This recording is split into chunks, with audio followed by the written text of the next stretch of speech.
Wouldn't have been my choice, but hey, with that. So we need to realize that we always are going to need good counsel. Asking more than one person's advice is also important.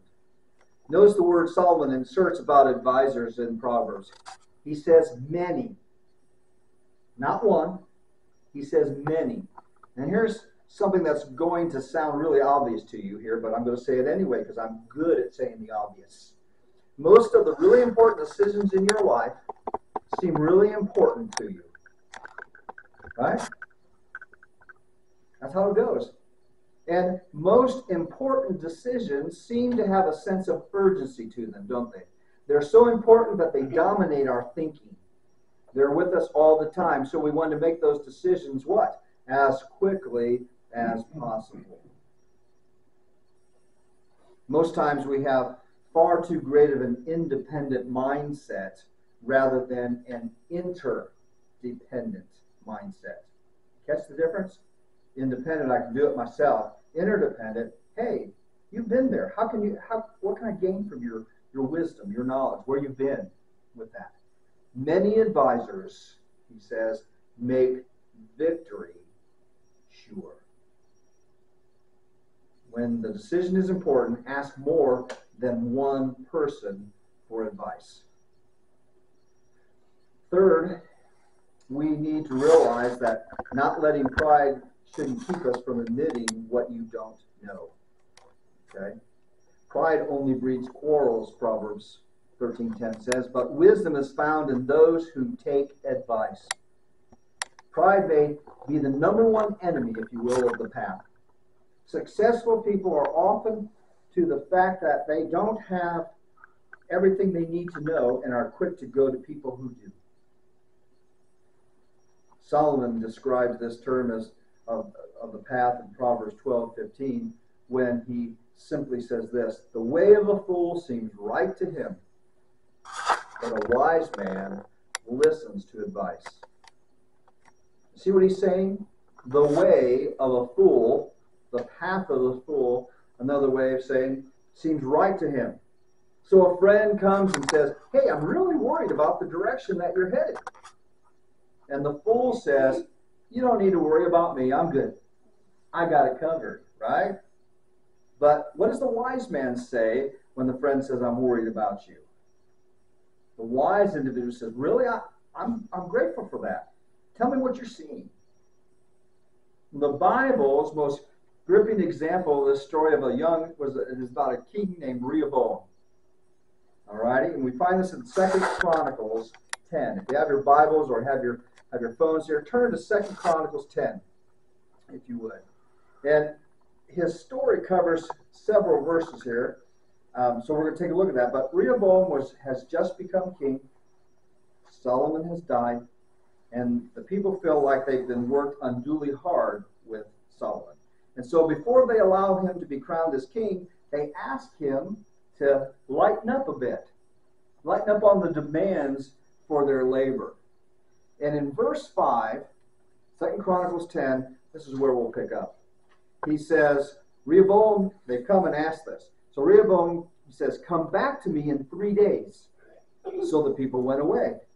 Then King Rehoboam consulted the elders who had served his father Solomon during his lifetime.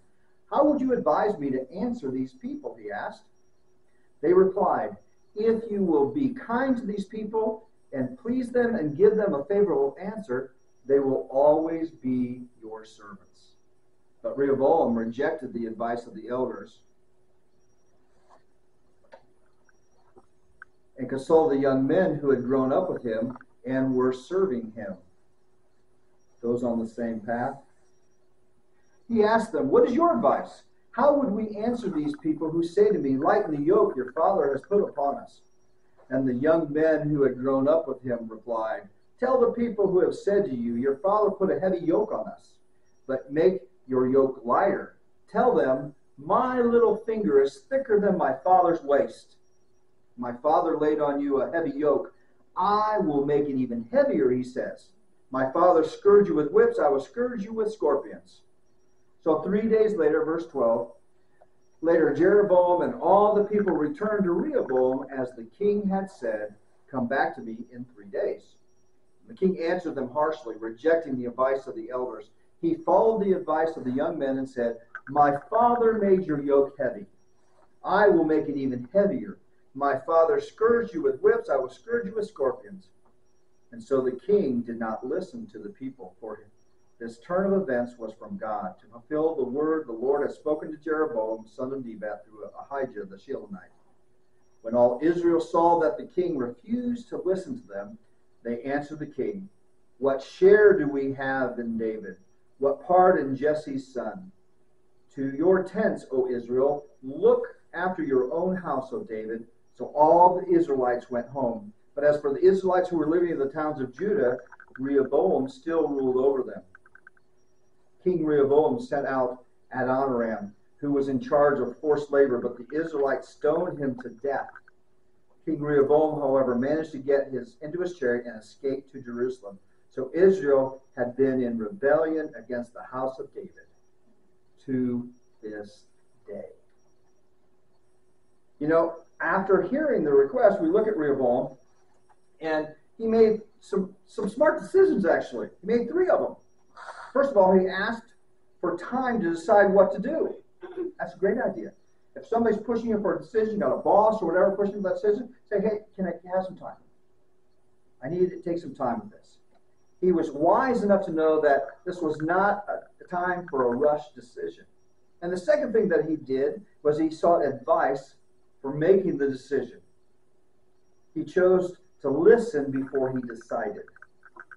And the third thing that he did was he listened to many counselors, not just one group. But, there's the big but, right? Rehoboam wasn't interested in real advice. He wasn't interested in actual advice. What he wanted was confirmation of his own conviction. What he wanted to do. He kind of knew. Remember, that's going with your heart. Your heart deceives us. That's kind of like when you go with your contemporaries, you ask for their opinion. You go, "Oh, that's just what I was thinking." And it just sounds like it's good advice, right? Because it's what you already agreed to. Doesn't make it the right path. Just makes it a path. And probably the wrong one in most cases with that. So he went to the 2 groups and he didn't listen to who he should have. He didn't listen to the elders of his father. Never mind that these men were older and wiser. Never mind that they had been there to help him make his father the wisest and richest king of his day. Never mind that they had actually gone where Rehoboam wanted to go. This is the lesson of Rehoboam's entire life, which he had been allowed to parade before all of history. Can't let pride get in the way. And fourthly, we have to take counsel from those who have been where we want to go. Your life and mine are on paths. Paths that either lead us towards where we want to go or away from where we want to go. There's no 2 ways about that. And the secret to getting good counsel is first knowing that you need it, then seeking it from a multiple of reliable sources, and truly listening to those sources to learn what you didn't even know you didn't know. And then most importantly, taking counsel from the right people. From people we respect, who have arrived where we want to go with their character and reputations intact. You see, there's a real difference between the right road and the easy road. The easy road is the ignorant road. It doesn't seek counsel, or it ignores the counsel it gets, or seeks counsel only from those who are easy to get to. But the wise man and the wise woman seek counsel from wise people. They listen to it, heed it, and walk a path that leads to where they want to go. We've already decided we're already on a path. We think we know where we want to go. But it comes down, if we want to be successful, we have to find those individuals that God has brought into our life, or search out more individuals that God's going to bring into our life so that we can be successful and know when we need to make course correction. That's what it is about the path. Imagine for a minute what your life would be like if you developed this habit of not being impulsive in your decision making and not being indecisive either, but of consulting older, wiser, more successful people than you. As parents, imagine what we could learn and what heartaches we could save our children if we counsel successful, seasoned parents. Learn from their mistakes and build upon it. Imagine how much better at work we could be if we listened to someone else's advice. Imagine the steps that we could save if we sought advice from people of character and success in where you work and asked for guidance once in a while. It wouldn't be that hard, would it? You know, some of us, though, wonder why our plans fail so often. And honestly, some of our plans have failed because we've sabotaged them ourselves. But many of our plans fail because they weren't the best plans. God says plans fail for lack of counsel. But with many advisors, they succeed. So, as we're on our paths, what are you going to do with this advice today? Well, certainly, we got 2 more weeks, so I'd say come back the next 2 weeks. Number 1. If you haven't been reading in Proverbs, keep getting there. Every day, whatever the day is, read that proverb. Read that proverb. And ask God to show you the counselors that He has for you. Seek advice this week from someone who is where you want to be. And, you know, it's interesting, while Jesus was here on earth, the phrase He used more than any other, He would say, follow me. Follow me. We need to follow Jesus. He says, come to me, all you who are weary and burdened, I will give you rest. For the yoke I will place upon you, on the road we will walk together is easy, and the burden I will give you will seem light. For I am gentle and humble of heart, and as you follow me, you will find rest for your souls.